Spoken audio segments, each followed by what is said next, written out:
कितने भी जल्दी सोएगा तो कम से कम 9 तो उसको बज ही जाएगा कि नहीं। 7 साढ़े 7 बजे सूर्यास्त हुआ, फिर संध्या उपासन किया, फिर ब्यारू किया, दीपक जलाया, कुछ धूप बत्ती किया देवी देवताओं की, और फिर भोजन किया, तो कितना भी जल्दी करेगा तो भी 9 तो बजिएगा कि नहीं बजेगा, 9 बज जाएगा। इसके बाद उसको सोना है तो 7:30 बजे से यदि रात्रि लग गई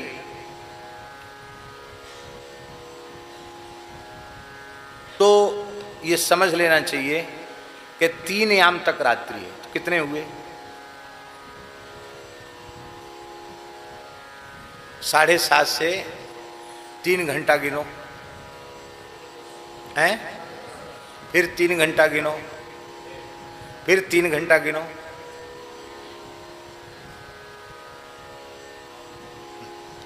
ये तो मैंने मोटा मोटी बताया। 4 बजे सैया का त्याग कर ही देना चाहिए, क्योंकि याम बीत गए, त्रियामा। अब चतुर्थ वेला आई, अब ब्रह्म वेला है। हम आपके लिए नहीं कह रहे हैं, अपने लिए भी कह रहे हैं। कोई भी मनुष्य यदि लौकिक अथवा पारमार्थिक अभ्युदय का इच्छुक है तो उसे ब्रह्म वेला में जगना आरंभ कर देना चाहिए। ब्रह्म वेला में आसन त्याग करके भजन किए बिना ना तो लौकिक उन्नति होगी, ना ही पारमार्थिक आध्यात्मिक उन्नति होगी। ब्राह्मे मुहूर्ते या निद्रा सा पुण्य क्षय कारिणी। ब्रह्म वेला की निद्रा संपूर्ण पुण्यों का क्षय कर देती है। यहां तक कि लोग कहते हैं हम बीमार हैं, बीमार को तो पड़े रहने दो। महाराज जी के श्लोक सुनाते थे आयुर्वेद का कि रुग्ण व्यक्ति को भी ब्रह्म वेला में उठाकर बिठा देना चाहिए, उससे उसका रोग कम होने लग जाएगा। रोगी व्यक्ति भी ब्रह्म वेला में सोया रहता है तो उसकी बीमारी और बढ़ेगी। ब्रह्म वेला में जगने की बड़ी महिमा है। तो बोले 2 दंड तो रात्रि व्यतीत हो गई, और ये पहुंची हैं कब? सुनैना जी, और सोच लो, सुनैना जी पहुंची हैं तब कि जब सब काम हो गया। माने उन्होंने इस तरह से पहुंची कि उन्होंने कुछ खा लिया होगा, अब कोई व्यवहार नहीं होगा, अब उनके पास कोई भीड़ भाड़ नहीं होगी उस समय। तो ऐसा समझ लो कि वो रात्रि को 9-10 बजे वहाँ पहुँची होंगी, और 2 घड़ी रात्रि व्यतीत हो गई। बोले अब वो पहुँचेंगी, अपने निवास तक जाएंगी, फिर विश्राम में जाएंगी, सवेरे जल्दी उठना होगा। आप भी जल्दी जगती हो, तो ऐसी चर्चा में तो पूरी रात ही व्यतीत हो जाएगी, और 2 दंड व्यतीत हो चुके हैं। इतना सुनते ही कौशल्या जी प्रेम पूर्वक उठ गई, और उठ करके कहा बेगी पाऊ धारिय थलई। आप अपने निवास स्थान पर जाइए। कह स्नेह सती भाई हमरे तो अब ईश गति कै मिथिलेश सहाय।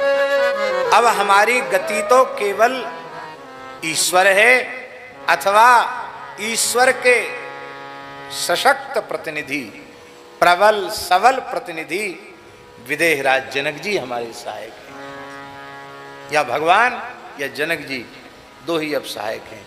भगवान परोक्ष में हैं और जनक जी प्रत्यक्ष में हैं। कौशल्या जी के प्रेम को देख करके सुनैना जी ने श्री कौशल्या जी का चरण वंदन किया है, चरण स्पर्श किया है, और चरण स्पर्श के करके बड़ी प्यारी बात कही। क्या बात कही? हे कौशल्य, आपका जो शील है, आपका जो लोकोत्तर स्वभाव है, आपकी जो विनयशीलता है, वो बड़ी अद्भुत है, अनुपम है। किंतु इसको देखकर मुझे आश्चर्य नहीं है, किंतु मुझे इसे देखकर आश्चर्य नहीं है। अनुपम है और अद्भुत है, फिर भी मुझे आश्चर्य नहीं। क्यों? क्योंकि मैं जानती हूं आप हैं कौन। आप वेदो दशरथो नृपा, मूर्तिमान वेद स्वरूप दशरथ जी की पत्नी है, महारानी कौशल्या है और धर्म विग्रह श्री राम की जननी है। आप में तो ये होना ही चाहिए, इसलिए मुझे आश्चर्य नहीं है।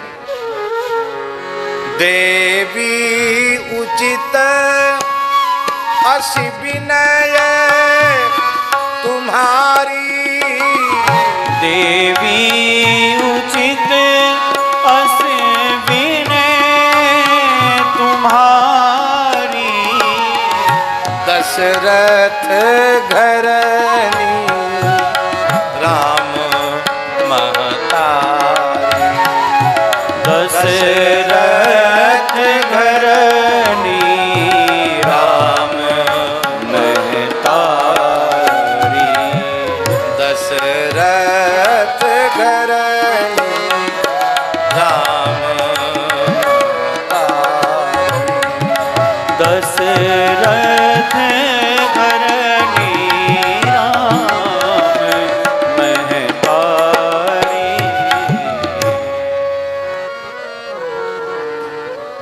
सुनैना जी बहुत विभोर हो गई हैं और वो कह रही हैं कि हम क्या लगते हैं आपके सामने। हमारे जो पति हैं मंडलीक राजा हैं, मिथिला प्रदेश के राजा हैं, और आप सप्तद्वीपवती, सप्त समुद्रवती, पृथ्वी के एक छत्र सम्राट चक्रवर्ती महाराज दशरथ की पत्नी है, श्री राम की मां है। हम आपके लायक नहीं हैं, लेकिन आप मेरा और मेरे पति जनक का कितना आदर कर रहे हैं। धन्य है। बड़े लोग ऐसे ही होते हैं, बड़ों का स्वभाव ही ऐसा होता है, और इसी में तो उनका बड़प्पन है कि अपने बड़प्पन की ठसक में नहीं रहते हैं, छोटों से छोटों का आदर करते हैं। उदाहरण, प्रभु अपने नीचहु आदर ही, प्रभु अपने नीचहु आदर ही, अग्नि धूम गिरि सिर तृणधर, अग्नि धूम गिरि सिर तृणधर ही। यही है बड़ों का बड़प्पन। उसको बड़ा नहीं कहते हैं कि जो अपने बड़प्पन की ठसक में रहा आवे, किसी को चित्त में ही न दे। छोटे से छोटे के साथ अत्यंत स्नेह और प्रेम युक्त व्यवहार करें। स्नेह और प्रेम होता कहाँ है? एक बड़ी ऊंची बात है। अहम शून्यता जहां होती है वहीं प्रेम होता, वहीं स्नेह होता है। अहंकार की दुर्गंध जहां होगी, जाति के, विद्या के, पद के, धन के, किसी भी प्रकार के अभिमान की जहां दुर्गंध होगी, वहां प्रेम प्रकट नहीं हो सकता। इसलिए जो भी स्नेह का वर्ताव होगा वो अहम शून्य हुए बिना नहीं होगा। ईमानदारी से वही बड़ा है जो अहम शून्य है। भगवान कितने बड़े हैं, भगवान में कितनी अहम शून्यता है। ये अहम शून्यता ने ही उन्हें भगवान बनाया। बड़ा सुंदर उदाहरण दिया जा रहा है। अग्नि देखो, अग्नि अपने सिर पे धुएं को धारण करती है, धुआं नहीं चाहिए, उसको नीचे दबा के रखना चाहिए, अपनी खोपड़ी पे रखती है धुएं को। पर्वत कितना ऊंचा है, पर पर्वत छोटे से तृण को अपने सिर पे धारण करता है। पर्वत की ऐसी चोटियां जहां मनुष्य नहीं जा सकता, वहां पेड़ पौधे भी नहीं उगते, और वहां घास लगी रहती है। तो पर्वत अपने सिर पर तृण को धारण करता है, अग्नि अपने सिर पर धूम को धारण करती है। ये बड़ों का स्वभाव होता है छोटों को सिर पे चढ़ा के रखना, यही उनके बड़प्पन का प्रमाण है। आप हमें अपने सिर पे चढ़ा के रखे हैं, ये आपका बड़प्पन है, हम इस लायक नहीं।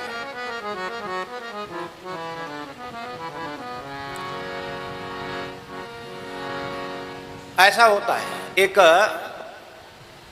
जगह एक घटना घटी, ब्राह्मण परिवार की घटना थी। वो गांव के थे, जमींदार आदमी थे, कमजोर नहीं थे, अच्छे थे, पर शहर के रहने वाले नहीं थे। तो उनकी लड़की का विवाह एक बड़े परिवार में हुआ। तो किसी ने जाकर लड़के वालों से कह दिया, अरे कहाँ है छोटे से देहात में,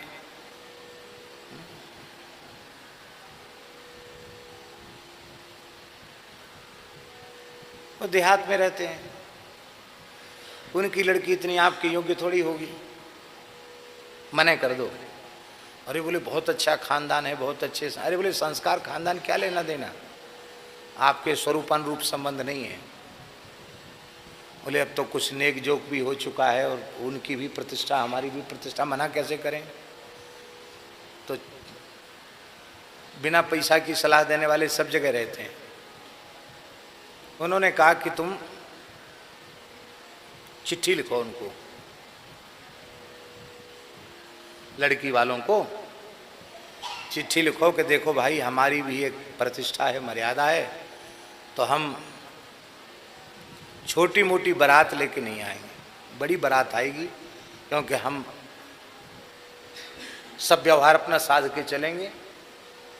तो हो सकता है 1000 आदमी से भी ज़्यादा बारात में हो जाएं। तो हमारा तो कोई बात नहीं, पर हमारी बारात में यदि किसी का सत्कार में कमी रह गई तो फिर आप समझ लेना। हाँ, हमारी आपसे कोई मांग जांच तो है नहीं, पर हम वापस बारात ले आएंगे, विवाह नहीं होगा। हमारा बारात का आतिथ्य ठीक से होना चाहिए। तो जानबूझ के बहुत लंबी चौड़ी बारात लेके गए। गांव था महाराज, वहाँ सैकड़ों जीपें इकट्ठी हो गई, जीपों में भर भर के आदमी गए थे, लगभग 1000 आदमी होगा। पर वो व्यक्ति भी कैसे विलक्षण थे। उन्होंने छोटे से गांव में ऐसा आदर किया बारात का कि हर घर ऐसे लगता था इस घर में विवाह हो रहा है, इतनी घर की सजावट।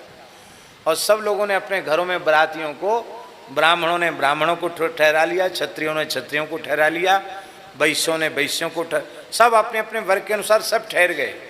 और सबकी बहुत सुंदर भोजन की, सबको माला, सबको इतर, सबको पान, बढ़िया व्यवस्था। और वो जमाने की बात है, 2-3 दिन बारात रुकती थी। अब वो भारत वो कोशिश में रहे कि कोई ना कोई कसर दिखाई पड़े, लेकिन कसर कहीं नहीं। हर व्यक्ति इतना आदर करता है, क्या कहना। अंत में जब समय आया विदाई का, तो घनश्याम जी लड़की के बाप ने क्या किया, वो जो लड़के का बाप था वो शहर के थे, बड़े आदमी थे, तो सूट बूट में थे। तो जूतों पर पालिश का ब्रुश हाथ में लेकर के और डिब्बी लेके लड़की का बाप आया। बोले हम तो बहुत छोटे आदमी हैं, आपके लायक नहीं हैं, हम लोगों से बहुत गलती बनी होगी, छोटा सा गांव है, कहाँ आपका बारात का सत्कार हमने किया होगा, आप थोड़े जूता उतार दीजिए, मैं पालिश कर देता हूँ। वहाँ पालिश वाले भी थे, सब चीज़, सब तरह के लोग थे, कपड़े धोने वाले, पालिश करने वाले, सब तरह। उस जमाने में गांव में ऐसी व्यवस्था करना बड़ी बात थी। सच्ची घटना है। लड़के का बाप, उसके आंसू बहने लगे। बोले पंडित जी अब ज़्यादा मुझे लज्जित मत कीजिए, अब जूते पर तो पालिश की जगह नहीं है, आप मुंह पर पालिश कर दीजिए, ये ब्रश लेके मुंह पे पालिश कर दीजिए। और मुझसे बहुत भूल हुई, मैं आपको पहचान नहीं पाया।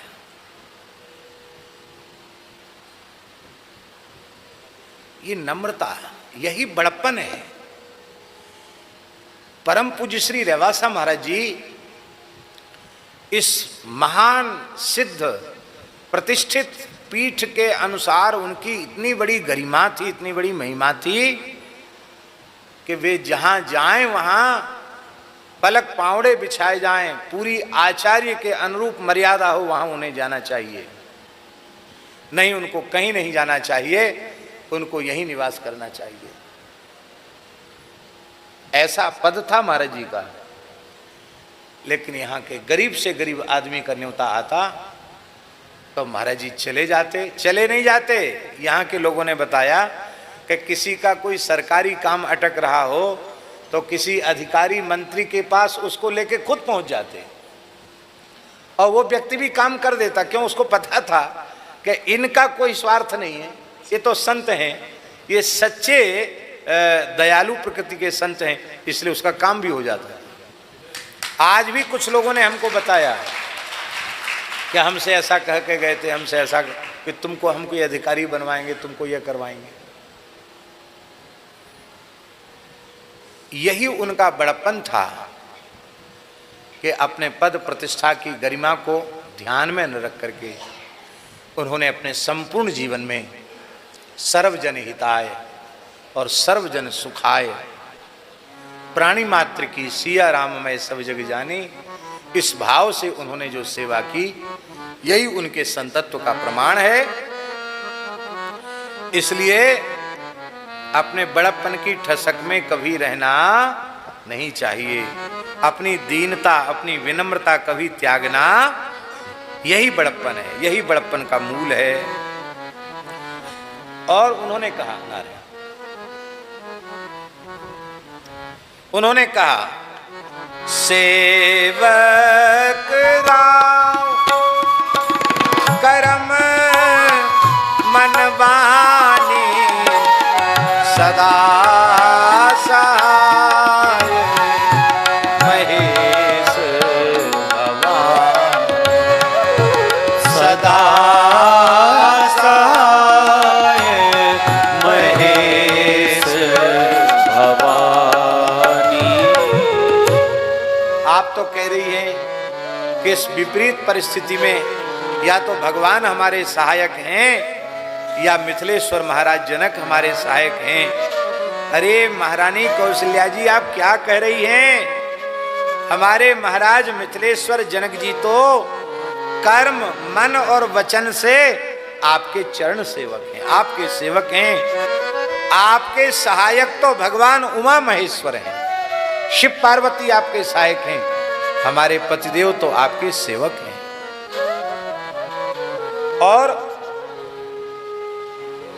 बड़ा जो होता है वो छोटे की सहायता करता है। वो आप ही सबसे बड़े हो तो आपकी सहायता कौन करेगा? आपकी सहायता करने के लिए हमें आपसे बड़ा होना पड़ेगा। वो आप ही बड़े हो तो हम छोटे आपकी सहायता क्या करेंगे? कैसे? बड़ा सुंदर उदाहरण है। जैसे किसी दीपक के मन में आवे कि चलें भाई थोड़ा सूर्य का सहयोग कर दें, हमारे जाने से सूर्य की चमक थोड़ी और बढ़ जाएगी। तो ये दीपक की बुद्धिमानी है कि मूर्खता? भला दीपक सूर्य की क्या सहायता करेगा? दीप सहाय की दिनकर सोहे, क्या दीपक सूर्य की सहायता कर सकता है? हम तो दीपक जैसे हैं और आप लोग सूर्य के जैसे, हम क्या सहायता करेंगे?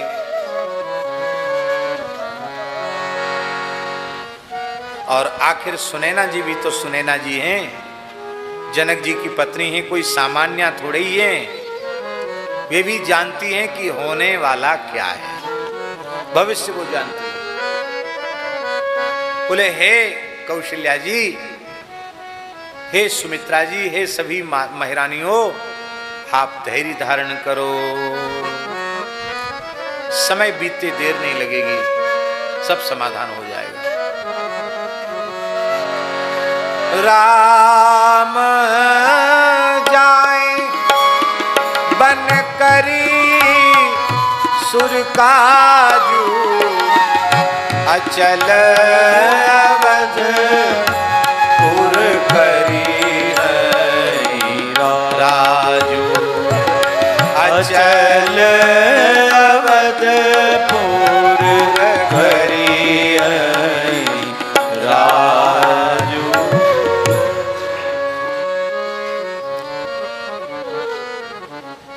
राम जाए बन करी सुर काजू, राम जी की वनवास लीलाओं में देवताओं का कार्य सिद्ध हो जाएगा, देवताओं के संकट की निवृत्ति हो जाएगी।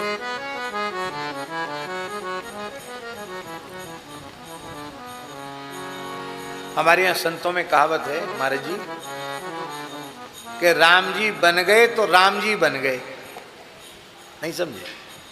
राम जी बन गए तो राम जी बन गए, राम जी बन नहीं जाते तो राम जी नहीं बन पाते, राम जी बन गए तो राम जी बन गए, है एक ही वाक्य, राम जी बन गए तो राम जी बन गए। अयोध्या में महलों में छिपे रहते महंत जी महाराज, तो राम जी की उदारता, राम जी की करुणा, राम जी की सरलता, राम जी की दया, राम जी का प्रेम उसे कैसे पता चलता, संसार कैसे जानता राम जी के स्वभाव को। फिर 14 वर्ष की अवधि पूर्ण करके श्री राम जी अवश्य ही अविचल राज्य करेंगे अयोध्या में।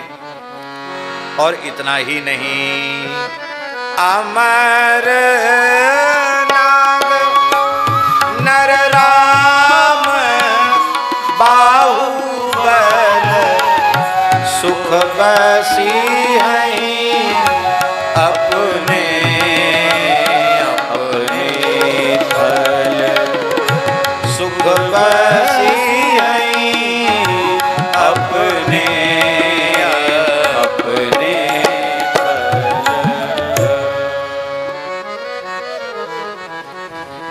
देवता, नाग, मनुष्य सभी, देवता कहने से सीताशरण जी, देवता कहने से ऊपर के सब लोगों को ले लिया, अब मनुष्य कहने से सारी धरती के लोगों को ले लिया, और नाग कहने से नीचे पाताल तक के लोगों को, शेष जी तक को ले लिया। माने अब देखो हैं तो अमर नाग नर, ये 3 कहे, पर 3 कह करके ये तुलसीदास जी की विलक्षणता है, ये 3 कहकर 14 भुवनों को कह दिया, ऊपर के 7 लोग, नीचे के 7 लोग, और बीच का यह मृत्युलोक सप्तद्वीपति पृथ्वी, ये सब के सब अपने अपने अधिकार, अपने अपने पद और अपनी अपनी प्रतिष्ठा को तभी प्राप्त करेंगे जब श्री राम जी के बाहुबल का डंका पूरे ब्रह्मांड में छा जाएगा, बज जाएगा डंका, कीर्ति की ध्वजा फहरा जाएगी, अपने अपने अधिकार क्षेत्र में सब रहेंगे। अभी कहां रहते हैं, अभी कहां रहते हैं? हनुमान, हमने एक हनुमान नाटक का उदाहरण दिया था, आपको स्मरण होगा। इंद्रम माल्यकरम सहस्र किरणम द्वार प्रतिहारकम, रावण कह रहा है हनुमान जी से, हे बानर, किम मानुषम स्तौसी राघवम, एक मनुष्य की तू मेरे सामने बड़ाई करता है? अरे बड़ाई करना है तो मेरी बड़ाई कर, मेरी प्रशंसा कर। हनुमान बोले तुम्हारे में प्रशंसा के लायक क्या है, तुम्हारी बड़ाई क्यों करूं? बोले इसलिए बड़ाई करो क्योंकि देख लो हमारे वैभव को। इंद्रम माल्यकरम, रावण के यहां देवराज इंद्र को सेवा मिली हुई थी कि तुम बगीचे में जाओ, बढ़िया बढ़िया फूल चुन के लाओ माला बनाओ व हमें पहराओ। और केवल माला गले में नहीं पहनता था, भुजाओं में, पहुंचियों में, पैरों में बढ़िया बढ़िया फूलों के आभूषण बनाओ, हमको पहनाओ। उसमें भी दकियानूसी करता था रावण, किसने तुझको देवराज बना दिया, माला बनाना नहीं आता है।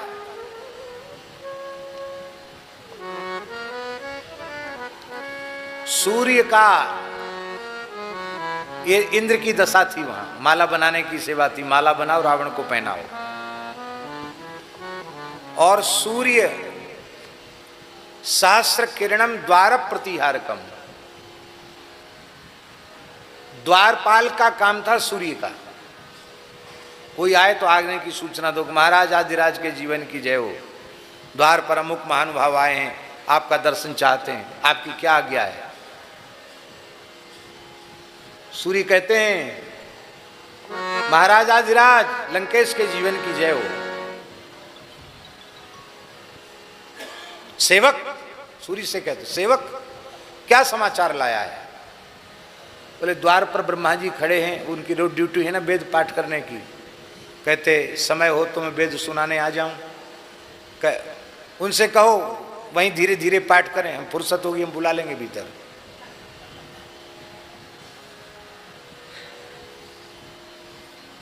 कहा शिव जी आए, कहा किस लिए आए हैं। बोले आपने कह दिया ना कि हम रोज पूजा करने कैलाश नहीं आ सकते, रोज बिलपत्र चढ़वाने के लिए आ जाया करो। वो आए हैं, वो अभी फुर्सत नहीं है, उन्हीं को बिठाओ वहीं शंकर जी को, बाद में मिलेंगे हम। ये हालत है रावण की।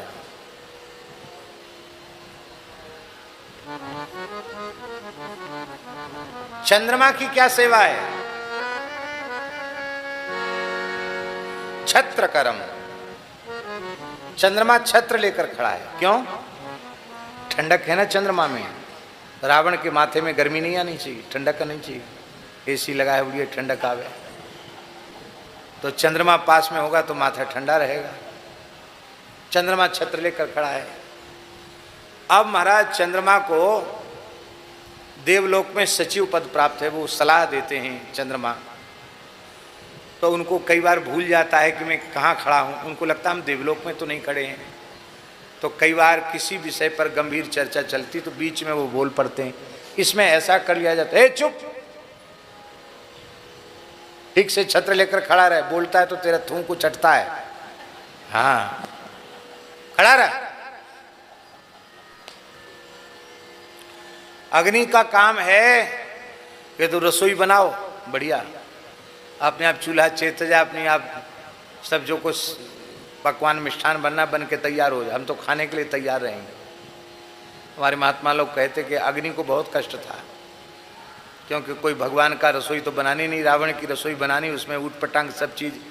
कहूँ महिष मानुष धेनु खर अज, खल निशाचर भक्षहि। आओ श्री काशी विश्वनाथ भगवान की। वाह भाई, विराज कुर्सी पर गया।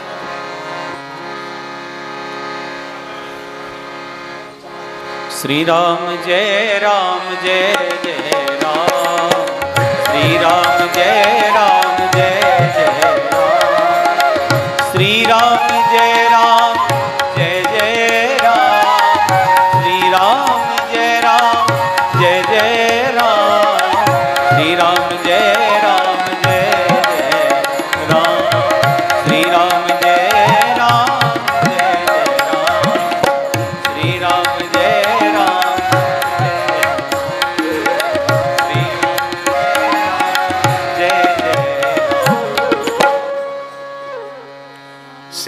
काशी विश्वनाथ भगवान की। हमारे काशी के अत्यंत प्रतिष्ठित और सुप्रसिद्ध सिद्धपीठ विष्णु स्वामी परंपरा का आचार्य पीठ, विरक्तों का पीठ, श्री मणिकर्णिका घाट पर जो सतुआ बाबा पीठ है, उसके वर्तमान आचार्य महामंडलेश्वर श्री संतोष दास जी महाराज संतों के सहित पधारे हैं। हम उनका वंदन करते हैं, स्वागत करते हैं। अत्यंत प्रसन्नता हुई, आप पधारे। वहाँ 12 मास सतुआ का सदाव्रत बटता है, इसलिए अभी बटता है ना, हमेशा बटता है, तो उसको सतुआ बाबा का स्थान विष्णु स्वामी परंपरा का बहुत प्राचीन पीठ है। तो हम जो चर्चा कर रहे थे उसको हम पूरा करें।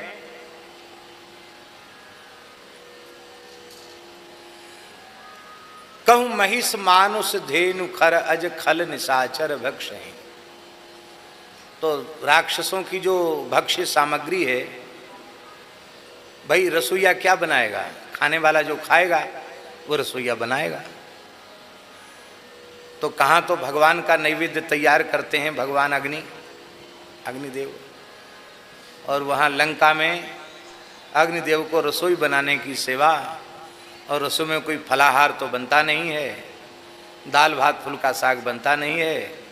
वहाँ तो कहूँ महिष मानुष धेनु खर अज खल निशाचर भक्ष, ऊट पटांग चीज बनती है, वही बेचारे अग्नि को बनानी पड़ती है। झाड़ू लगाने की सेवा पवन देव की है हनुमान नाटक के अनुसार, और महाराज जी धुलाई की सेवा वरुण देवता की है। ये दशा है देवताओं की।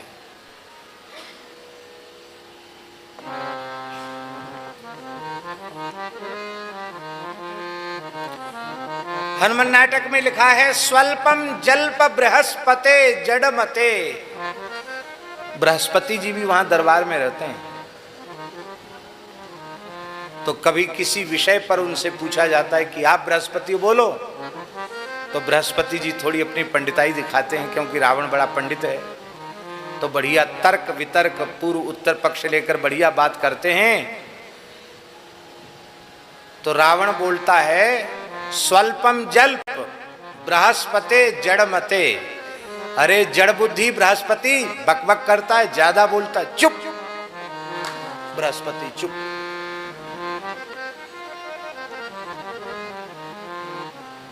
यहां एक बड़ी सूक्ष्म बात है नवलराम जी महाराज, बड़े रहस्य की बात है। ये देवताओं की दशा है, और वही देवता बंदर भालू के रूप में है, सूर्य सुग्रीव के रूप में है, इंद्र बाली के रूप में है, पवन हनुमान जी के रूप में है, अग्नि नील के रूप में है, विश्वकर्मा नल के रूप में है, अश्विनी कुमार सुषेण वानर के रूप में है, बृहस्पति तार नाम के बानर के रूप में है। ये जितने प्रधान प्रधान बानर हैं, ब्रह्मा जी महाराज जामवंत जी के रूप में है। ये सब के सब देवताई हैं। लेकिन राम कृपा अतुलित बल तिन्हि तृण समान त्रैलोक ही गण ही। प्रत्यक्ष देवता, उन्होंने राम जी का प्रत्यक्ष आश्रय नहीं लिया है, तो उनकी ये दुर्दशा है। वही देवता देवता के रूप में नहीं है, बंदर भालुओं के रूप में है, पर श्री रघुनाथ जी की प्रत्यक्ष शरणागति ग्रहण कर ली है। उसका परिणाम ये है कि खेल ही गेंद क्या खेल ही भालू कीस चौगाना, गोस्वामी जी कहते हैं। रावण के सिर कट कट करके गिरते हैं, और बंदर भालू फुटबॉल खेलते हैं, उसकी खोपड़ियों को पैर से ठुकरा करके फुटबॉल खेलते हैं। मार मार थप्पड़ों से रावण को बेहाल कर देते हैं। वाल्मीकि रामायण में नील के संबंध में एक प्रसंग आया कि नील के ऊपर आग्नेयास्त्र का प्रयोग किया और कुछ नहीं बिगड़ा, क्यों? अग्नि के स्वरूप है नील, कुछ नहीं बिगड़ा उनका। रावण को बड़ा आश्चर्य हुआ, और नील रावण के ऊपर कूद पड़े, और कूद करके कभी इस खोपड़ी पर ऐसे ऐसे दांतों से काट जाएं और नाखूनों से चीर जाएं, कभी इस खोपड़ी पर 10 सिर उसके नाखूनों से चीर दिए, रक्त की धार बहने लगी। इधर पकड़े तो उधर उचट के इधर आए, इधर पकड़े तो उधर उचट के आ जाए। हालत खराब कर दी रावण की। यह संकेत है, आप चाहे जितने बड़े हो, आप चाहे जितने शक्ति संपन्न हो, पर यदि आपने सर्वतोभावेन सर्वसमर्थ भगवान की शरण ग्रहण नहीं की है, भगवान का आश्रय नहीं लिया है, तो आपका बड़प्पन भी आपके काम नहीं आएगा। आप छोटे से छोटे हो, पर आपने सर्वसमर्थ श्री रघुनाथ जी का आश्रय ले लिया है।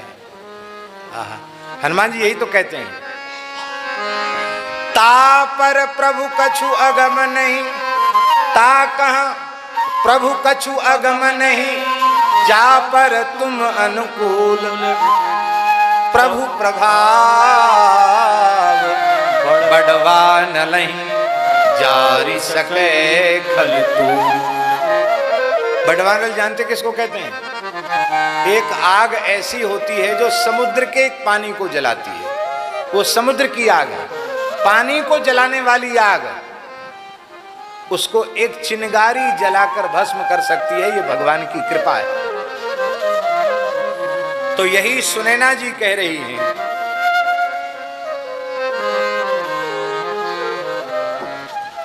अमर नाग नर राम बाहुबल, अमर नाग नर राम बाहुबल, सुख बसी हैं अपने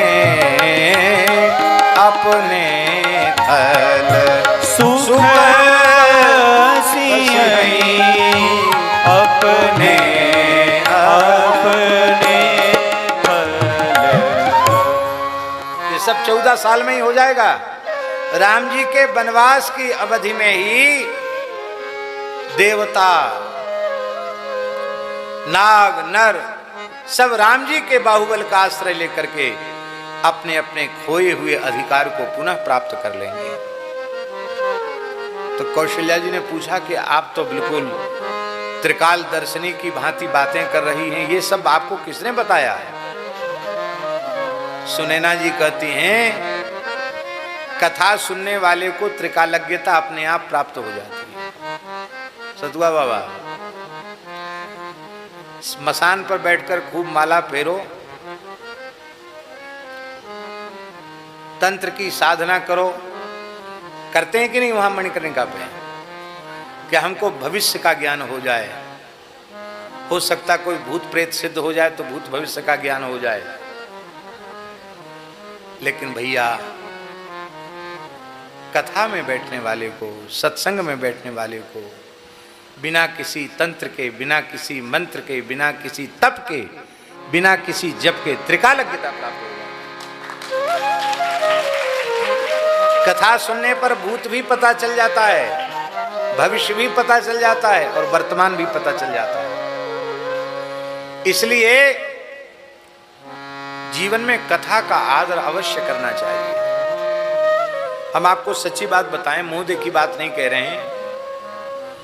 हम श्री संतोष दास जी के ऊपर सबसे अधिक प्रसन्न इसी बात से रहते हैं कि इन्होंने अपनी युवावस्था में श्रद्धेय श्री मुरारी बापू जी का आश्रय लेकर के ये खूब कथा सुनते हैं। इस बात से मेरा मन बहुत प्रसन्न है।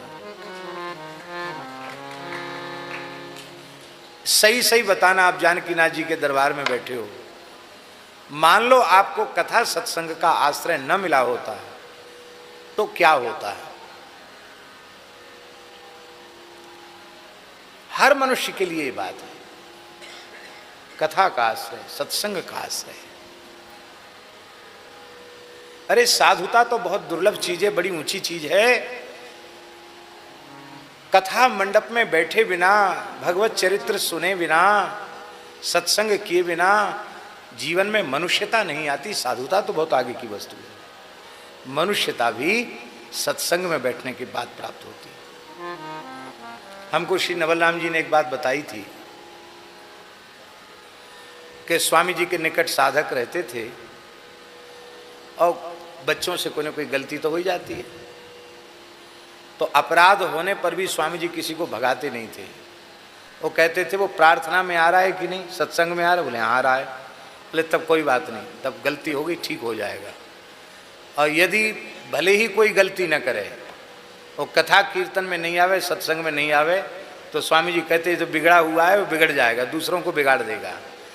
क्योंकि ये कथा में नहीं आता, सत्संग में नहीं आता, इसके सुधार की तो संभावना ही समाप्त हो गई है, इसको यहाँ रखने से कोई फायदा नहीं। यही तो सब संभालते थे संतों की व्यवस्था, यही बात है कि नहीं। प्रार्थना में नहीं आवे, सत्संग में नहीं आवे, उसको तो जाओ घूमो फिरो। सत्संग में आता गलती बनती है, बोले कोई बात नहीं, मनुष्य से ही तो गलती बनती है, सत्संग में बैठने पर अपने आप प्रक्षालन हो जाता है, सुधार हो जाता है।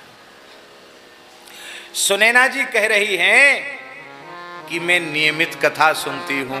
किसकी कथा सुनती है? राम कथा के बड़े उच्च कोटि के गायक हैं महर्षि याज्ञवल्क्य। भरद्वाज मुनि बसहि प्रयागा, भरद्वाज मुनि बसहि प्रयागा, जिनहि राम पद अति अनुरागा, जिनहि राम पद अति अनुरागा, जाग बलिक मुनि परम विवेकी, जाग बलिक मुनि परम विवेकी, भरद्वाज राखे पद टेकी, भरद्वाज राखे पद टेकी। चरण पकड़ लेते हैं, बिना कथा सुनाए नहीं जाओगे। तो मानस के प्रधान वक्ताओं में भरद्वाज जी को सुनाने वाले प्रधान वक्ता श्री याज्ञवल्क्य जी हैं, और गरुड़ जी को सुनाने वाले प्रधान वक्ता श्री कागभूषुंडी जी हैं, और पार्वती जी को सुनाने वाले प्रधान वक्ता श्री शिव जी हैं, और अपने मन के माध्यम से सबको सुनाने वाले कौन है? गोस्वामी श्री तुलसीदास जी महाराज, जो अपने मन को माध्यम बनाकर हम सबके ऊपर कृपा कर रहे हैं। तो हम याज्ञवल्क्य की कथा सुनती हैं, और याज्ञवल्क्य जी ने ये सब पहले ही बता दिया, ये है भविष्य का ज्ञान, कथा सुनकर भविष्य ज्ञान। यह सब जाग बलिक कही राखा, यह सब जाग बलिक कही राखा, देवी न होए मुधा मुनि भाखा, देवी न होई मृगा मुनि भाखा। यह सब बात राम कथा के क्रम में महर्षि याज्ञवल्क्य जी ने हमको पहले से बता रखी है, और किस याज्ञवल्क्य जैसे महान ऋषि की वाणी कभी मिथ्या नहीं हो सकती है। अस कही पग परि प्रेम अति, सिय हित विनय सुनाए, सिय समेत सिय मातु तब, चली सुया सुआय सुपाय। ऐसा कह करके श्री सुनैना जी ने माताओं को प्रणाम किया और प्रार्थना की कि आपकी आज्ञा हो तो हम अपनी पुत्री, प्राण प्यारी पुत्री सीता जी को अपने निवास स्थान पर ले जाएं। हैं? क्या मर्यादा है?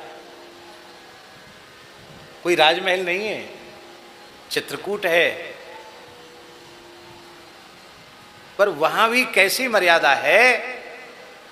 माताएं शिक्षा लें इस बात से। बात कुछ है ही नहीं घर में, कोई हल्की फुल्की सी कोई बात बनी और बिटिया ने तुरंत मोबाइल उठाया। किसी घर की बहू है और किसी की बेटी, तुरंत उसने फोन उठाया, सीधे अपनी मम्मी के पास शिकायत की। शिकायत में पहले ही रोना शुरू कर दिया, हिचकी ले लेकर के। बेटी क्या हुआ? कि माँ जी मैं बहुत तकलीफ में हूँ, मम्मी बहुत तकलीफ में हूँ।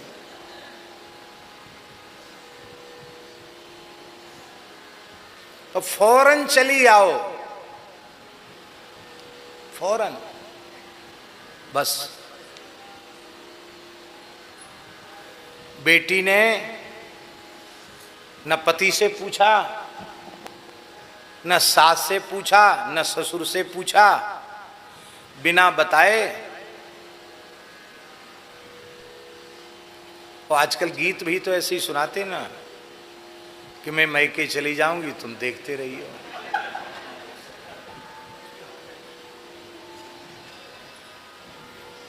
इसी संस्कृति ने भारतवर्ष का सर्वनाश किया है। कथा के माध्यम से, हंसाने के लिए बात बोल रहे हैं, कथा के माध्यम से शिक्षा लेनी है कि उस विकट परिस्थिति में भी सुनैना जी कौशल्यादि माताओं को प्रणाम करके कहती हैं कि यदि आपकी आज्ञा हो जाए तो मैं अपनी बेटी सीता को थोड़ी देर ले जाऊं अपने पास। ये शिक्षा यदि संसार की माताएं ग्रहण करें कि हमने बेटी का जब कन्यादान कर दिया तो वह बेटी अब जहाँ का धन है, अब हमें पूछना है तो उनकी आज्ञा के बिना हमें कुछ नहीं करना है। तो ये परस्पर जो संबंध विच्छेद के मुकदमे चलने लग जाते हैं, ये चलेंगे क्या? घर घर में अशांति हो रही है, ये होगी क्या? आगे आप देखना, धन्य है। यह श्री जानकी जी के लिए कहा कि यदि आपकी आज्ञा हो तो मैं इन्हें ले जाऊं। कौशल्या जी ने कहा कि नहीं, अरे जितना हमारा अधिकार है उससे ज्यादा आपका अधिकार है, इसमें पूछने की क्या आवश्यकता, आप ले जाओ। पुत्री बहू सीते जाओ, पुत्र बधू जाओ। अपनी मां के साथ श्री सीता जी जनक जी जहां शिविर में रुके हैं वहां आई हैं और श्री जानकी जी सबसे मिली। यहां महाराज जी चित्रकूट में जब श्री अयोध्यावासी आए हैं तो श्री राम जी यथा योग्य सबसे मिले हैं। ये चर्चा हमने पहले की है। एक क्षण में ही भगवान सबसे मिल गए, क्योंकि राम जी जानते हैं कि हमने यदि क्रम से मिलना आरंभ किया तो इतने लोग आए हैं कि महीनों बीत जाएंगे मिलते मिलते, और एक से मिलेंगे तो दूसरा उस वियोग को सह पाएगा नहीं। इसलिए भगवान अमित रूपों से एक साथ प्रकट हो गए और सबकी अपनी अपनी रुचि और भावना के अनुसार राम जी सबसे मिल गए। हर मित्र को यह अनुभव होता है कि राम जी ने हमको गले लगाया। हर ब्राह्मण को अनुभव होता है कि राम जी सबसे पहले मेरे चरणों में प्रणाम करने आए। हर ऋषि को अनुभव होता पहले मेरा वंदन किया।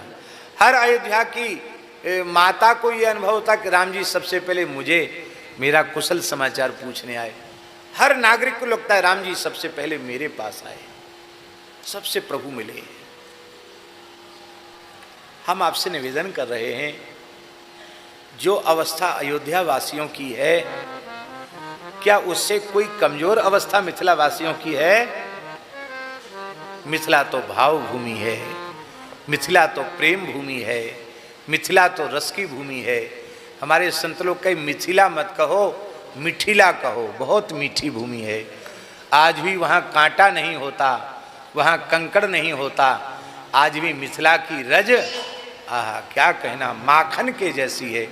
न पानी गिर जाए, मक्खन जैसी मिट्टी है वहाँ की, सुगंध आती है मिथिला की रज से। दिव्य है मिथिला की रज, जहाँ की मिट्टी इतनी उपजाऊ है कि साक्षात किशोरी जी को प्रकट कर देती है। वो मिथिला की भूमि कैसी होगी, मिथिलावासी कैसे होंगे। आहा, किशोरी जी की विदाई के समय तोता और मैना के करुण क्रंदन को सुनकर के लोग रो पड़े हैं। आहा, तोता मैना कहती ही है कि सीता जी कहाँ हैं, सीता जी कहाँ हैं। आहा, उन मिथिला वासियों के मन में कितना प्रेम है, सब व्याकुल हैं। मेरी लाडली प्यारी बेटी सीता किस स्वरूप में होगी, सब मिलना चाहते हैं किशोरी जी से। तो जैसे राम जी संपूर्ण अयोध्या वासियों से उनके भाव और रुचि के अनुरूप मिले, ऐसे ही श्री जानकी जी एक ही काल में अनंत रूप धारण करके सबसे एक साथ मिली। आहा, प्रिय परिजन मिली वैदेही, प्रिय परिजन ही मिली वैदेही, जो जेहि जोग भांति तेहि तेहि, जो देहि जोग भांति तेहि तेहि। जानकी जी अपने प्यारे परिजनों से, कुटुंबियों से मिली और सबसे मिली जिसको जिस प्रकार के भाव के अनुरूप अपेक्षा थी, हमसे ऐसे मिलेंगी, हमसे ये पूछेंगी, सबके भाव को परिपूर्ण किया श्री किशोरी जी ने। और इधर जनक जी महाराज भी गए हुए थे। कहां गए थे? जनक जी भी गए थे वशिष्ठ जी के पास बैठने के लिए। सुनैना जी गई थी कौशल्यादि माताओं के पास बैठने, और जनक जी गए थे वशिष्ठ जी के पास। वो लौट के आए और वहां आकर के श्री सीता जी को देखा। मिथिला वासियों ने जब श्री जानकी जी को देखा तो तापस जाने की देखी, तापस वेश जाने की देखी, सब विकल विषाद विसेखी, सब विकल विषाद विसेखी। ये बात समझ में नहीं आती। तापस वेश जानकी देखी, वनवास राम जी को मिला है कि जानकी जी को मिला है? किसको मिला है? राम जी को मिला, जानकी जी को तो नहीं मिला। तो जानकी जी ने तपस्विनी का वेश क्यों धारण किया? श्रीमद् वाल्मीकि रामायण में स्पष्ट लिखा है कि जब वनवास का निश्चय हो गया और दशरथ जी विलाप कर रहे थे और कैकेयी चाह रही थी कि जितने जल्दी हो ये यहाँ से जाएं,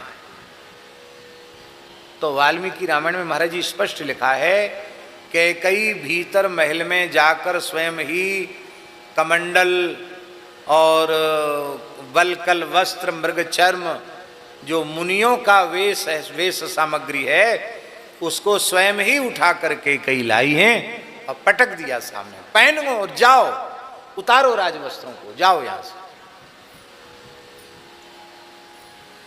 राम जी ने प्रसन्नतापूर्वक कहा, माता जो आ गया है। राजवस्त्रों को उतार कर प्रभु ने वलकल वस्त्र धारण किए हैं, मृग चर्म धारण किया है, आभूषणों का त्याग कर दिया है। लक्ष्मण जी ने भी धारण किया है। क्यों?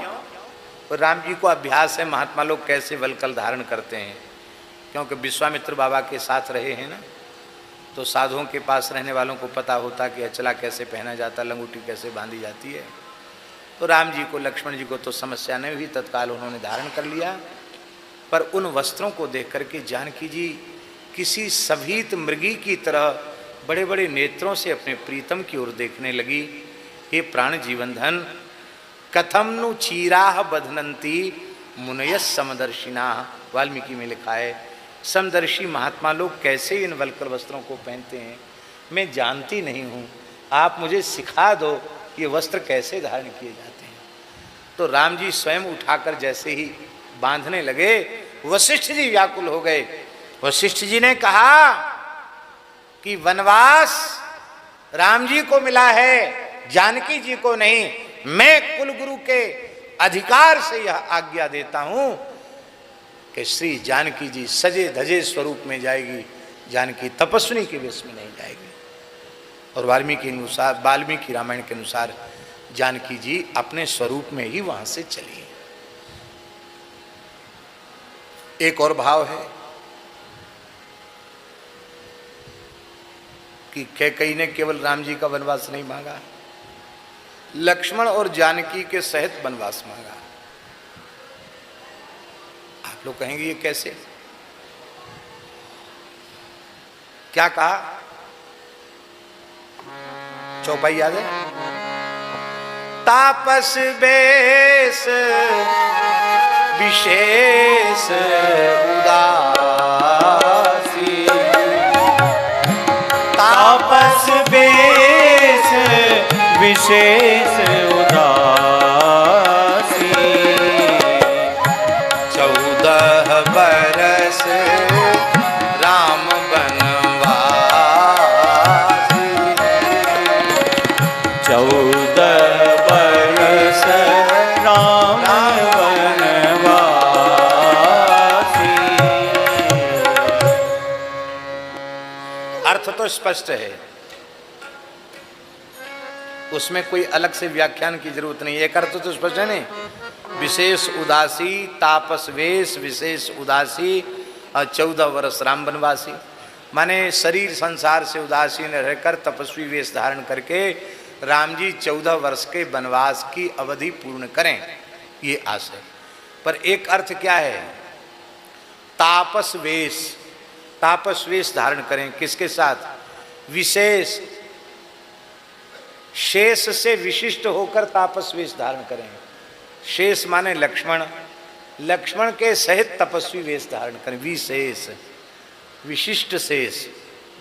और उदासी, उ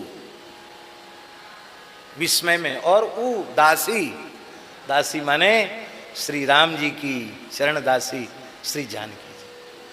इसलिए तापस वेश विशेष लक्ष्मण जी के साथ और उदासी जानकी जी के साथ 14 वर्ष राम वनवास। ये भी एक अर्थ निकलता है चौपाई से ही।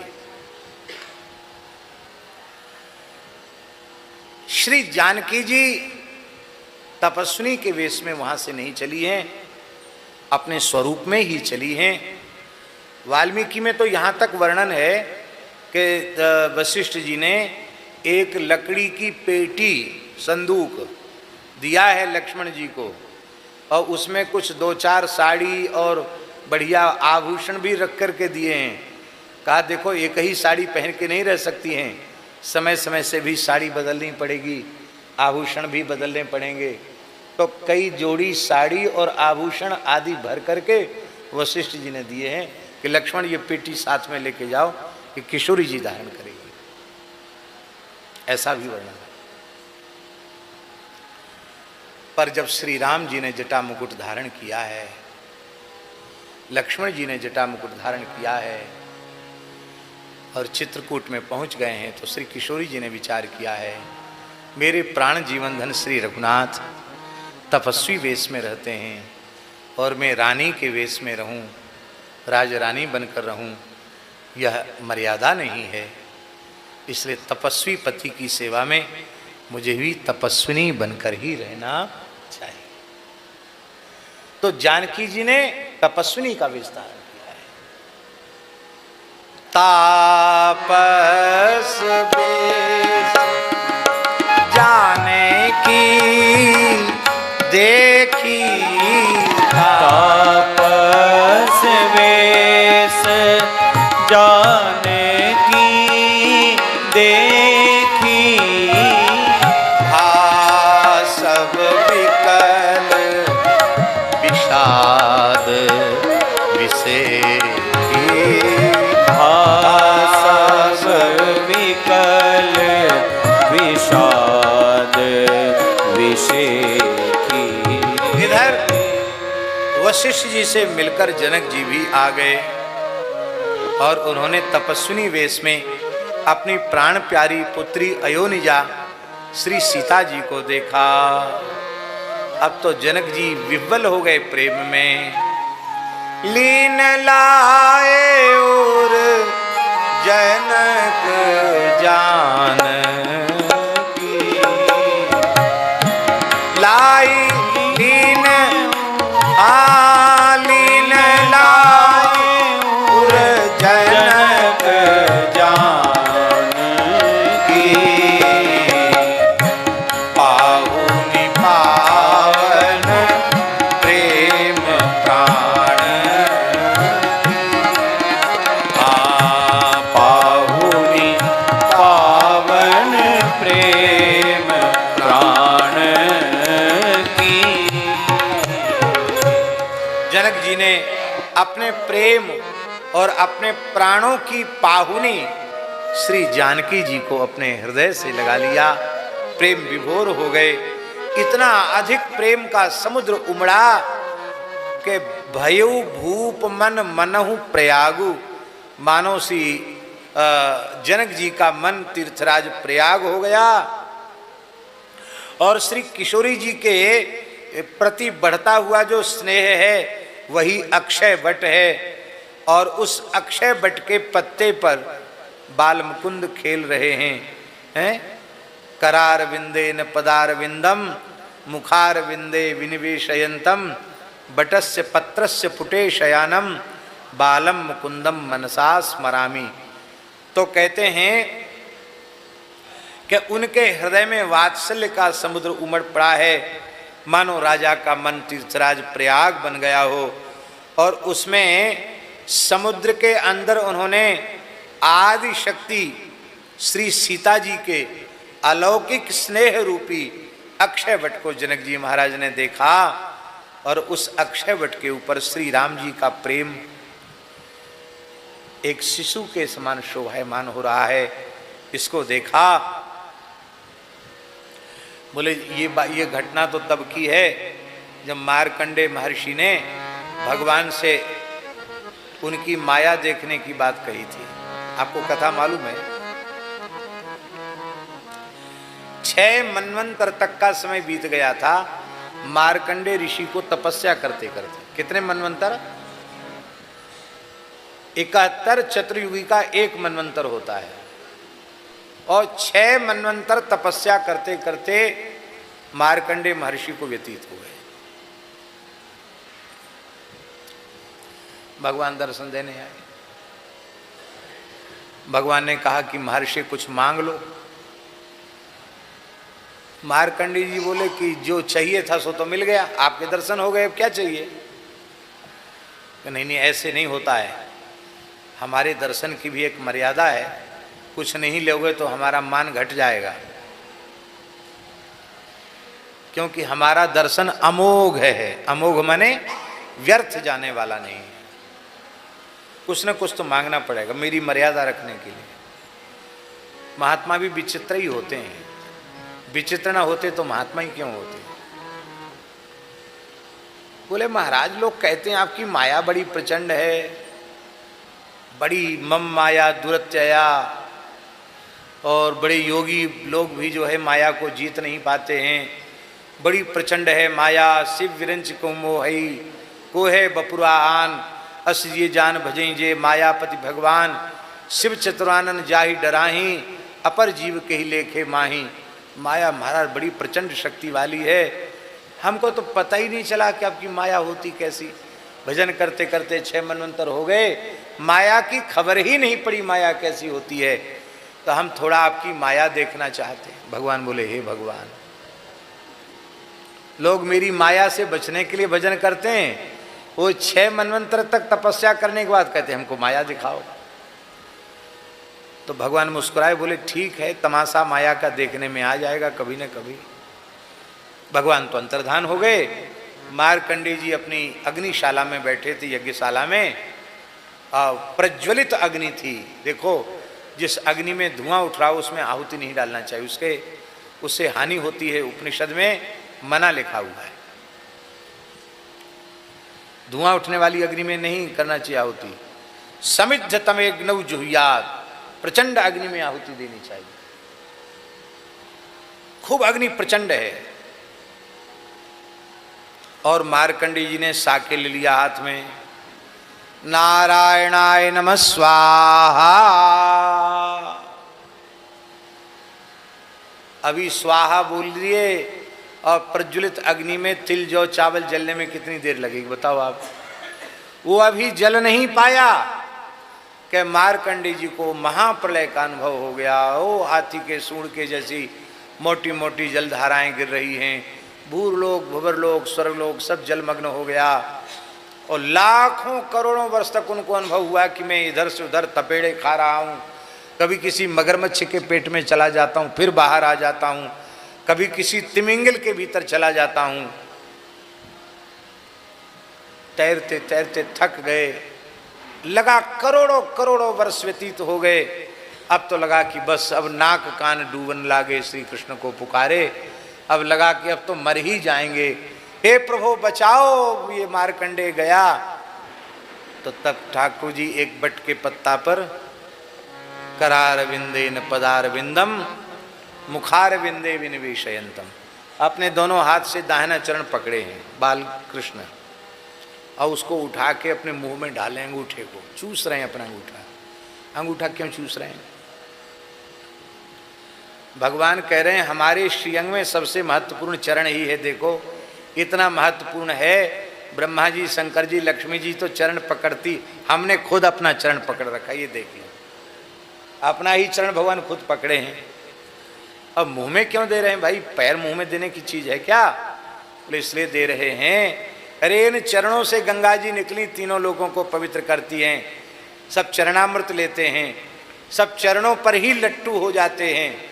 अरे भाई इन चरणों में है क्या स्वाद, इतने लोग सब लट्टू बने भये हैं, हम भी तो देखें हमारे चरण में क्या स्वाद है। तो ठाकुर जी अपने ही पैर का अंगूठा चूस रहे हैं। मार्कंडेय जी ने देखा तो बड़ी शांति मिली। अब मन में सोचने लगे कि पूरी सृष्टि जलमग्न हो गई है, भूरलोक भुवरलोक स्वर्गलोक सब जलमग्न हो गया, इतने महाप्रलय में ये बच्चा कैसे बच गया? जो भी हो, इस पत्ते पर तैरने वाला यह बालक है कोई विलक्षण बालक। भगवान हंसे। भगवान हंसे कि भक्त फंसे। इनकी उन्माद करी माया है। जैसी भगवान हंसे, हंसते ही मार्कंडेय जी के मुंह में चले गए। कितने ब्रह्मांडों का भ्रमण किया भीतर, पेट के भीतर, अपने आश्रम में भी पहुंच गए। वहां आश्रम में भी रहे और फिर भगवान ने अपने मुख से बाहर कर दिया। तो फिर देखते हैं कि हम उसी जल में इधर से उधर तपेड़े खा रहे हैं और भगवान अपने चरण के अंगूठे को लेके मुस्कुरा रहे हैं।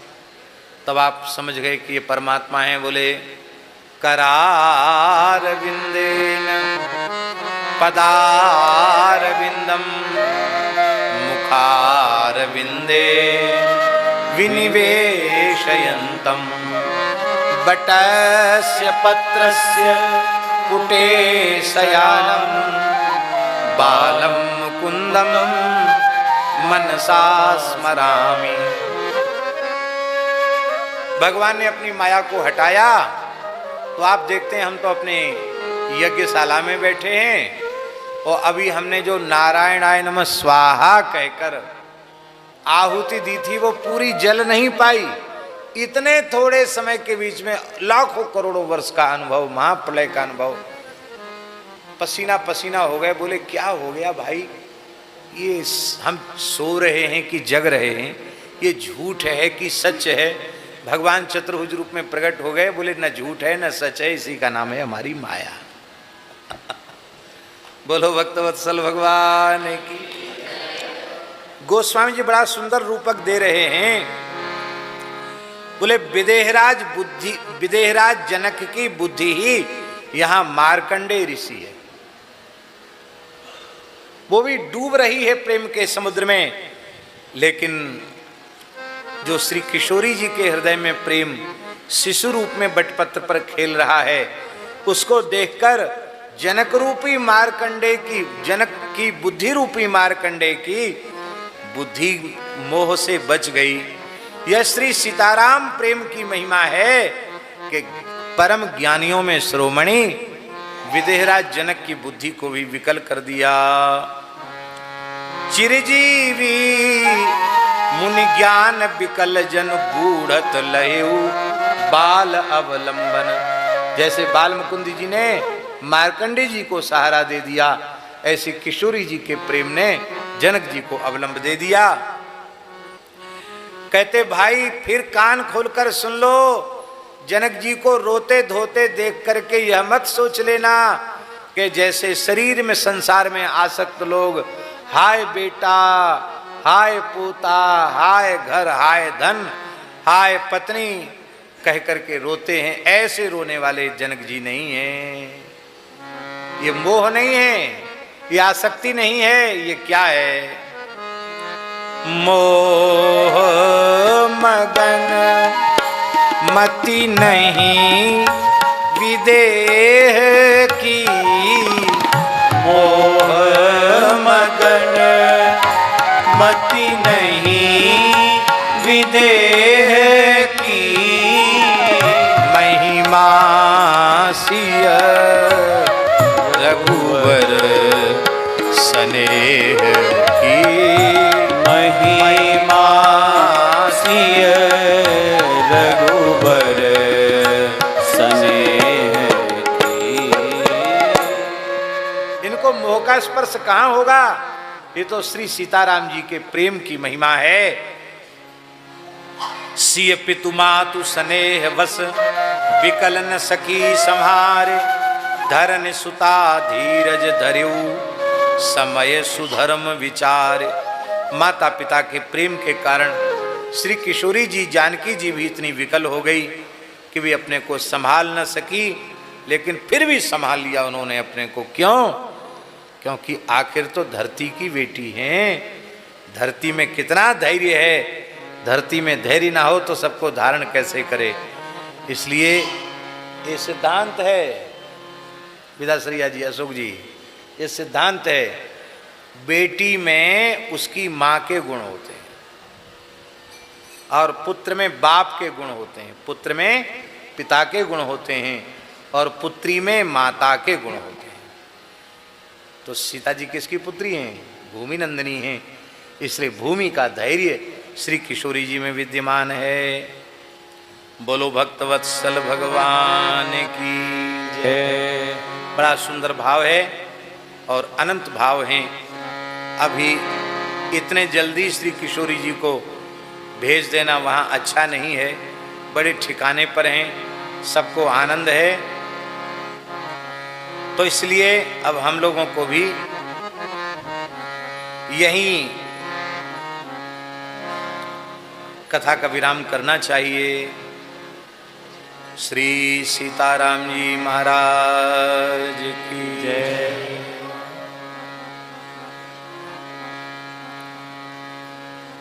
हरि शरणम हरि शरणम हरि शरणम हरि शरणम हरि शरणम हरि शरणम। सभी बैठ जाएं। हरि शरणम हरि शरणम हरि शरणम हरि शरणम हरि शरणम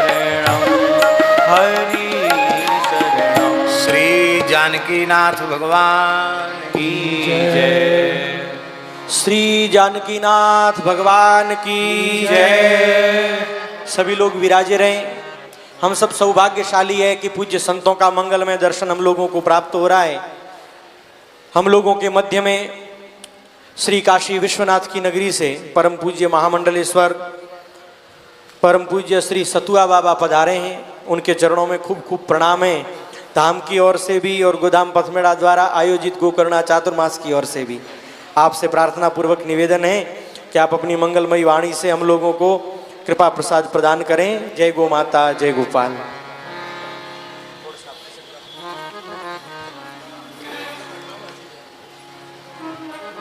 वैसे तो नहीं पहनानी चाहिए, लेकिन ये भगवान जानकी नाथ जी की प्रसादी माला है।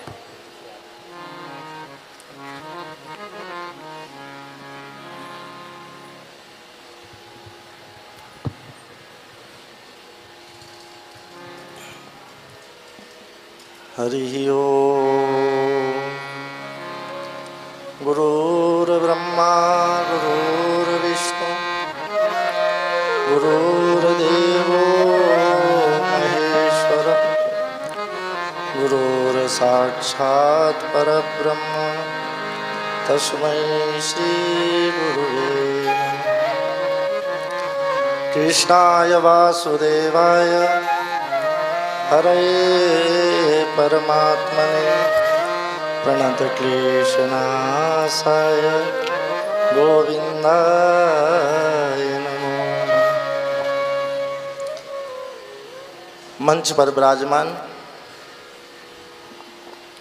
और विश्व की सर्वश्रेष्ठ गद्दी व्यासपीठ पर विराजमान हम सबके परम आराध्य गुरु स्वरूप पूज्य महाराज जी, व्यासपीठ सहित आपके चरणों में प्रणाम करता हूँ।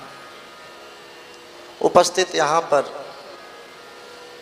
जगत गुरु मलुरदास जी महाराज जी के पूरे परिवार का परिकर सबको प्रणाम करता हूँ। आए खिड़ापति हनुमान से भक्तमाल परिवार के सभी पूज्य संतों को मैं प्रणाम करता हूँ। और इस व्यासपीठ ने तो हमेशा भक्तमाल को गाया है और जन जन तक पहुंचाया है। वाह। ऐसे हमारे भक्तमाल परिवार से आए हुए सभी पूज्य संत महंत श्रीमान सबको प्रणाम करता हूँ।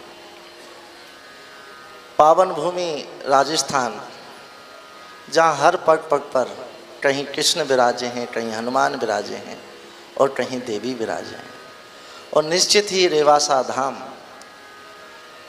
जयपुर से चलते ही गोविंद देवगी जी, बीच में खाटू श्याम जी, और जहाँ रामानंद संप्रदाय के गुरुपीठ प्राचीन पीठ रेवासा अग्र देवाचार्य जी महाराज जी की परम पूज्य पीठ के पूज्य पीठाधीश्वर जी, जिनका भगवान के चरणों में लीला धाम चल रही है, और उसी उत्सव में निर्वाण उत्सव में हम सब लोग उनको प्रणाम करने के लिए यहाँ उपस्थित हुए हैं। निश्चित ये रेवासा धाम का और पूज्य महाराज जी का ये भजन का प्रताप है। मैं तो ज़्यादा नहीं पूज्य महाराज जी स्मरण बताऊं। कुछ ही समय पूर्व आनंदपुर में पूज्य रणछोड़दास जी महाराज जी की जो तपस्थली है, जहाँ पर उन्होंने हनुमान जी की आराधना और साधना की, वहाँ पर पूज्य बापू की कथा हो रही थी और पूज्य रेवासा वाले महाराज जी वहाँ पर गए और इतने उत्साह में थे, कहे संतोष दास, ये हमारे लिए गौरव की बात है कि यहाँ पर हमारे सदगुरुदेव भगवान यहाँ पर, और वहाँ का मैं रोटी खाया हूँ। वाह। और मैं वहाँ पढ़ा हूँ, मुझे नहीं पता था कि वो चित्रकूट में अध्ययन किए। और वहाँ पर जो मैनेजर थे, उनका परिवार था, सबसे ऐसे मिल रहे थे जैसे कृष्ण अपने वृंदावन वासियों से मिल रहे हैं, मथुरा वासियों से। जैन साहब तुम कैसे हो, तुमको हमने इतने छोटे में देखा। और पूरा संत समाज पूज्य रेवासा वाले महाराज जी को कितने भी वो अलंकारों से सुशोभित थे, पदों से सुशोभित थे, लेकिन उनका दर्शन हमेशा जैसे ब्रजवासियों ने अपने कृष्ण को वही भाव में देखा, ऐसा हमारा संत समाज ने भी पूज्य रेवासा वाले महाराज जी को वही भाव में देखा। ना वो कभी जगतगुरु भाव में मिले, ना वो द्वाराचार्य भाव में मिले, वो केवल एक संत भाव में मिले। आज उसी का प्रताप है कि इस रेवासा धाम में आप देखें, पूरे आज भारत नहीं पूरे विश्व में इस धाम की चर्चा है कि पूज्य महाराज जी का गोलोकवास हुआ और वहाँ जाना चाहिए। मुझे नहीं लगता है ऐसा संत यहाँ आने को और प्रणाम करने के लिए आतुर ना हो। मुझे लगता है सभी लोग और उनके जो भंडारा है उसमें सभी लोग पधारने वाले हैं और उनकी कृपा ही हम सब के, और कई लोगों की तो ये गुरुपीठ है, आचार्य पीठ है, इसको बिना प्रणाम किए कोई रह नहीं सकता। और पूज्य महाराज जी ने का निर्णय अद्भुत था कि जैसे सुखदेव जी महाराज जी किसको कथा सुनाए, सुनिए, ऐसे पूज्य महाराज जी ने अपने इस प्राचीन पीठ को एक आचार्य जी के हाथों में सुशोभित करने के लिए जो निर्णय लिया वो हमारे वैष्णव कुल के लिए गौरव है। और पूज्य महाराज जी तो जहाँ जहाँ रामानंद संप्रदाय हो, किसी भी हमारे चतुर्थ संप्रदाय के मठ हों, चाहे वहाँ किसी भी प्रकार भजन होना चाहिए, भोजन होना चाहिए और गौ सेवा होना चाहिए। महाराज जी ने अभी कहा कि मणिकर्णिका घाट पे अनेक साधक आते होंगे, तंत्र करते होंगे, सावर मंत्र का प्रयोग करते होंगे, सब करते होंगे, लेकिन महाराज जी उस भजन में हमेशा परीक्षा है। वाह। लेकिन कथा श्रवण में जो विश्राम मिलता है मुझे लगता है वो कहीं नहीं मिलता है। और आपने तो जन जन तक, चाहे वो मलुकदास जी महाराज जी का हो, पूज्य भक्तमाल का रसपान हो, अनेक वेद शास्त्रों से सब ग्रंथों को हमारे संत समाज में दिया और मुझे अच्छा लगा।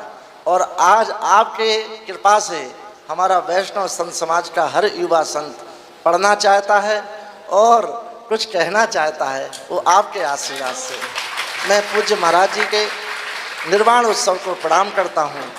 वो जहाँ होंगे मन स्वरूप तो यहीं होंगे, क्योंकि उनका रेवासा धाम में बहुत प्रेम था और आज वो उत्सव यही देख रहे हैं और उनकी ही हाजिरी में ये उत्सव हो रहा है। वो कहीं गए हैं नहीं हैं, न जाने वाले हैं, क्योंकि संत हमेशा विद्यमान रहता है। यह भूमि का प्रताप है। जैसे महाराज जी ने अभी मिथिला की भूमि का रसपान किया, मैं पूज्य महाराज जी को, यहाँ के क्षेत्रवासियों को, सबको प्रणाम कहते हैं कि आपने जहाँ संत बैठते हैं, जहाँ राम तहीं अवध निवास हो, और महाराज जी यहाँ रहे, ये अयोध्या ही है, यही चारों धाम है। और पूज्य महाराज जी विराजमान हो गए हैं, इसलिए प्रयागराज भी है हो गया। महाराज जी के चरणों में प्रणाम करता हूँ। जय श्री राम। श्री गौ माता की जय। आप हम सब सौभाग्यशाली हैं कि पूज्य संतों की वाणी का लाभ प्राप्त हो रहा है। चातुर्मास गो सेवा क्रम में गो माता के गोगृह निर्माण हेतु दिलीप जी मिश्रीमल जी एलाना 6 लाख रुपए की राशि प्रदान की। आपका खूब खूब स्वागत, खूब खूब अभिनंदन। बलवंत जी दीपा जी अणखोल कामधेनु ज्वेलर्स 2,14,000। बबूता जी समेला जी एलाना 1,21,000। अमरा जी चमना जी देवासी डबाड़ 1,21,000। मोतीराम जी थाना जी माड़ी चितलवाना 1,21,000। आजीवन न्यासी के रूप में नरसिंहराम जी बेराराम जी देवासी मोरसिम। मीना देवी आनंद जी मंत्री दिल्ली। रमेश जी मिश्रीमल जी एलाना। दिनेश जी मिश्रीमल जी एलाना। सत्यप्रकाश जी हैदराबाद। श्री परिका धर्मपत्नी अजय राज जी अणखोल। गणपत जी दीपा जी अणखोल। चंद्रिकाबेन हितेश जी अणखोल। सुश्री अजय जी बलवंत जी अणखोल। मीनाक्षी सुपुत्री अजय राज जी अणखोल। मफतलाल जी गंगाराम जी बूजर डभाड़। छगन जी रूपा जी अणखोल। बाबू जी समेला जी खिरोड़ी। वासुदेव जी समेरा सरेमल जी केरिया। श्रीमती मैना देवी आनंद जी मंत्री दिल्ली। श्री मावजी भाई धानेरा, आप सभी आजीवन न्यासी बने। आपका खूब खूब स्वागत, अभिनंदन। हरा गोग्रास अर्पित करने वाले भंवर सिंह जी बालवाड़ा। नरपत सिंह जी ताराचंद जी भादरडा। बेर जी धोखा जी माड़ी रतनपुरा। डाया जी भगवाना जी माड़ी रतनपुरा। नरपत जी वैरठ। सतरा जी पीरा जी देवासी लाचड़ी। शंकर जी तेजा जी देवासी कांटोड़। श्री मगाराम जी अमरा जी खोराणा खारोणा। श्री त्रिकमा जी रघुनाथ जी देवासी जसवंतपुरा। वासुदेव जी श्रेमल जी केरिया। मूला जी हरजी जी रेवदर। सुरेंद्र जी फूल सिंह जी सांडेराव। मेवाराम जी राणा जी मेड़ा जागीर। विजेंद्र जी भोपाल जी मुंबई। आप सभी गोग्रास प्रदाताओं का खूब खूब स्वागत है, खूब खूब अभिनंदन है। मैं आरती के लिए पूज्य संतों से निवेदन करूंगा कि वे पधारें और व्यासपीठ की आरती संपादित करावें। मेरे प्यारे भरत राम प्यारे भरत प्यारे भैया भरत गाओ भरत भरत मेरे प्यारे भरत राम प्यारे भरत प्यारे भैया भरत गाओ भरत भरत प्यारे भैया भरत गाओ भरत भरत। आरती श्री रामायण जी की कीरति कलित ललित सिया की गावत ब्रह्मादिक मुनि नारद वाल्मीकि विज्ञान विशारद शुक सनकादि शिष अनुसार बरनि पवन सुत कीरति की। आरती श्री रामायण जी की गावत वेद पुराण अष्टदश छौ शास्त्र सब ग्रंथन को रस मुनि जन धन संतन को सर्वस सारे अंश सम्मत सबही की। आरती श्री रामायण जी की गावत संतत शंभु भवानी अरुघट संभव मुनि विज्ञानी व्यास आदि कवि वरद बखानी काग भुसुंड गरुड़ के ही की। आरती श्री रामायण जी की कलिमल हरणि विषय रस फीकी सुवग शिकार मुक्ति जुबती की कलन रोग भव मूरी अमी की तात मात सब विधि तुलसी की। आरती श्री रामायण जी की आरती श्री रामायण जी की आरती श्री रामायण जी की। जलेन शीतलीकरणं पुष्पैः देवताभिवन्दनं पात्रमध्ये स्थितं तोयं भ्रामितं केशवोपरि अङ्गलग्नं मनुष्याणां सर्वं पापं विपोहति मंत्रपुष्पांजलि। ओम मा जजेन जजमय जंत देवास्तानि धर्माणि प्रथमान्यासन्नाते अनाकं महिमानः सचन्त यत्र पूर्वे साध्याः सन्ति देवाः नाना सुगंधि पुष्पाणि यथा कालोद्भवानि च पुष्पांजलिर्मया दत्ता गृहाण परमेश्वर। भगवते श्रीरामचंद्राय नमः मंत्रपुष्पांजलिं समर्पयामि नमस्करोमि। श्री जानकीनाथ भगवान की